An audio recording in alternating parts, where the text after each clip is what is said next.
स्थानिक स्वराज्य संस्थेच्या निवडणुकीसाठी 3-3 कोटीपर्यंत खर्च होतो.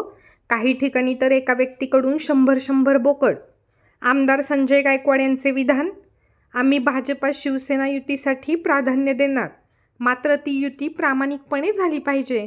स्थानिक स्वराज्य संस्थेच्या निवडणुकीच्या अनुषंगाने आमदार संजय गायकवाड यांचे विधान, लोकसभा विधानसभेला आपण युती करतो, मात्र कार्यकर्त्यांच्या निवडणुकीत आपण त्यांना वाऱ्यावर सोडतो. त्यांनी पैसे खर्च करून मातीत जायचं का? आता स्थानिक स्वराज्य संस्थेच्या निवडणुकाही सोप्या राहिल्या नाहीत. आम्ही शिवसेना भारतीय जनता पक्षाच्या महायुतीला प्राधान्य देणार. आम्हाला भाजप शिवसेना युती पाहिजे, ती प्रामाणिकपणे झाली पाहिजे. कारण आमदारकीला विधान आम्ही युती करतो, आम्ही लोकसभेला युती करतो, आणि ज्याला छोट्या कार्यकर्त्यांची गरज येते आपण कार्यकर्त्याला वाऱ्यावर सोडतो. त्यांनी काय पैसे खर्च करून मातीत जायचं?